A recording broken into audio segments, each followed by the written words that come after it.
आदरणीय धर्म प्रेमी सज्जनों, सादर नमस्ते। मैं जेठालाल विश्वकर्मा आप सभी का हार्दिक स्वागत करता हूँ। रामायण अरण्यकांड सर्ग 33। ये कथा आपको सत्य रामायण से सुनाई जा रही है। पिछले अंक में आपने सुना, राक्षस राज रावण सीता जी से कहने लगा, अब तू मेरे ऊपर शीघ्र प्रसन्न हो जा, मैं तेरा बसवर्ती दास हूँ।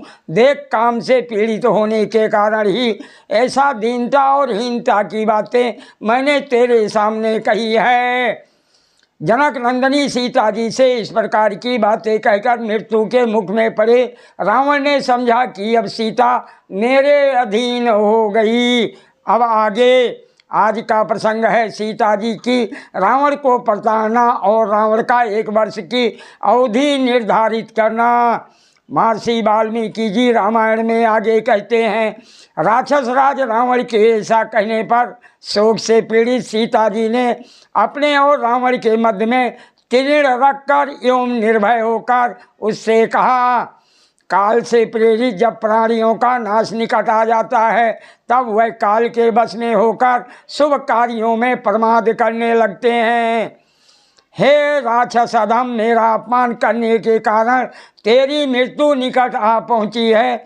अब तेरा राक्षसों का और तेरी स्त्रियों के वध का समय आ गया है। जिस प्रकार सुरवा तथा अन्य यज्ञ पात्रों से भूषित और ब्राह्मणों के वेद पाठ से पवित्र यज्ञ वेदी को चांडाल स्पर्श नहीं कर सकता, उसी प्रकार हे राक्षस अधम रावण, तू धर्मशील राम की धर्मपत्नी मेरा स्पर्श नहीं कर सकता।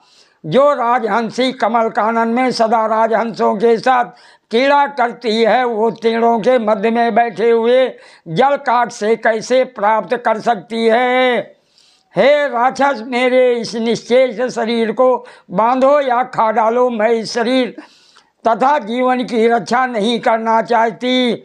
सीता के रोमांचकारी एवं कठोर वचनों को सुनकर रावण ने सीता को आतंकित करने वाले ये वचन कहे, हे चारुहासिनी सीते सुन, यदि 12 मास के भीतर तू मुझे स्वीकार नहीं करेगी तो मेरे रसोइये मेरे प्रातःकालीन भोजन के लिए तेरे शरीर के टुकड़े टुकड़े कर डालेंगे। सीता जी से इससे कठोर वचन कहकर शत्रुओं को रुलाने वाला रावण पास ही उपस्थित राक्षसियों से क्रोधपूर्वक यह वचन बोला, रक्त और मांस का भक्षण करने वाली विकट एवं भयंकर रूप वाली राक्षसियों, हे सुनो, तुम सब शीघ्र ही इस सीता के गर्भ को दूर करो।